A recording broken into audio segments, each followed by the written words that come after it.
right now at 6. A weather impact alert for this afternoon for the potential for some strong storms. We'll detail that out for you coming up. And 1 week later, people and business owners across the Naugatuck Valley are still cleaning up from last weekend's flash flooding. So we're live in Oxford with what the governor is planning to announce today. Also, kids in 2 cities are heading back to school today. And we'll tell you what one of those districts is doing to keep cell phones and other electronics out of the classrooms. All local, all morning. This is Fox 61, Connecticut's news station. Good Monday morning. Thanks so much for being with us and starting off your new week here. I'm Erica Arias. And I'm Tim Lammers. Good morning. We hope you had a good weekend. I mean, weather-wise, it was pretty good, and it's calm right now.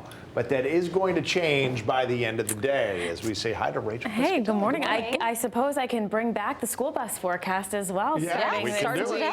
Here we go. Oh, man. Oh, man. Oh, man. 6:01 right now, and we are looking at the potential for some scattered showers and storms later on today. It will be widespread scattered showers and storms with hail, gusty winds, and downpours possible. It won't be raining between noon and 8 p.m. the whole time, but that is the window of opportunity for these stronger storms. So, of course, you just want to have those alerts and make sure indoor plans you have a place to go should you encounter that. So we are under a level 2 risk for a majority of the state from central and eastern Connecticut, whereas a level 1 risk for any of those storms to pop to severe weather criteria for western Connecticut. We'll watch for that. In the meantime, right now in Hartford, temperatures are around 64 degrees. Our dew points are low in the 60s. It's comfortable. 66 in Groton. The wind is calm there. So our humidity is relatively low across the state, higher in southeastern Connecticut. We will be relatively comfortable throughout the day today. Mix of sun and clouds, but again, watching that time frame between about noon and 8 o'clock for these scattered showers and storms to develop, and a couple of those could be on the strong to severe side. High temperatures today in the upper 70s to low 80s. Heading through the next couple of days, we'll detail out where we go from here. What's on tap for the rest of the work week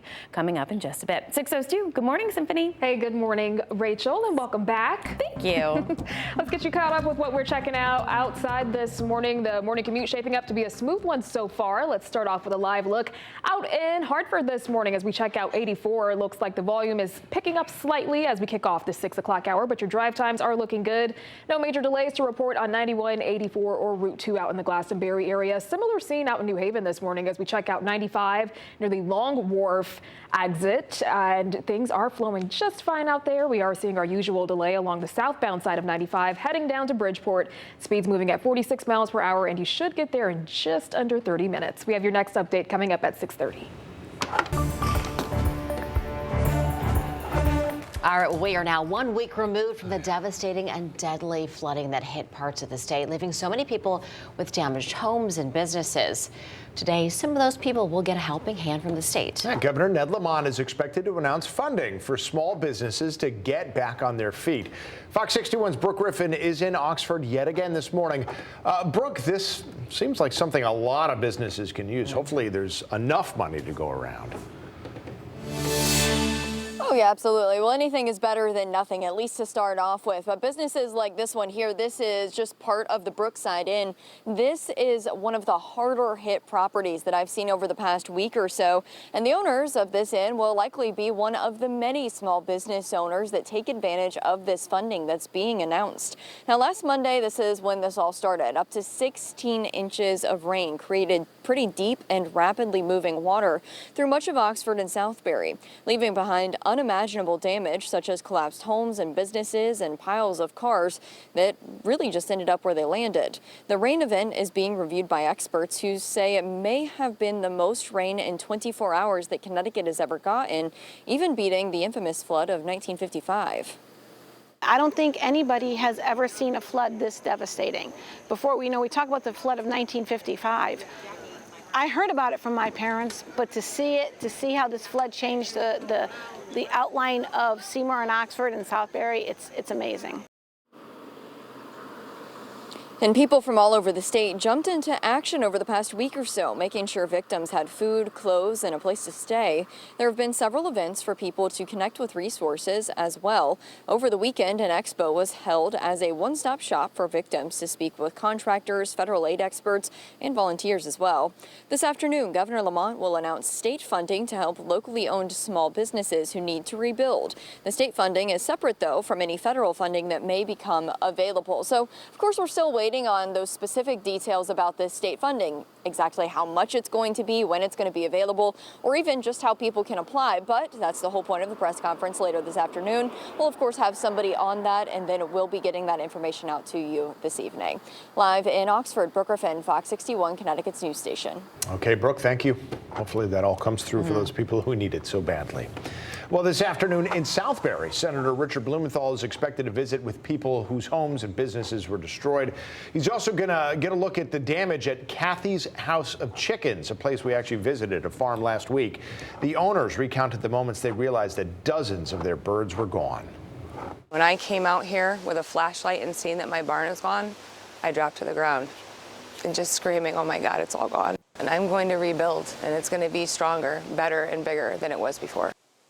And the federal government may help with that rebuild. Blumenthal is expected to talk this afternoon about what he's doing to try to get some federal relief money to complement the state funding that we just told you about.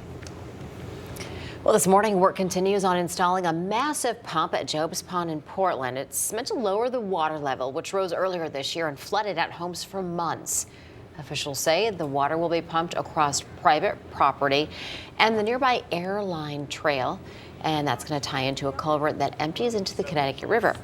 Senator Richard Blumenthal says he's going to be there at 11:30 this morning to watch the process of the installation. With the state primaries in the books, the Secretary of the State's office is expected to select which precincts will be audited. We're told that they will be selected at random in a drawing at 4:30 this afternoon. State law requires 5% of voting precincts to be audited. This includes central counting locations for absentee and in-person early voting ballots. Well, in New Haven today, we're expected to learn more about air quality monitors that are being installed across the city. The mayor's office said they will measure particle pollution levels at 11 sites, and those monitors will be near transportation hubs and highly traveled highways and roads. While it's not clear how the data will ultimately be used, the mayor's office said it's a proactive measure for people to see the levels of particle pollution in real time.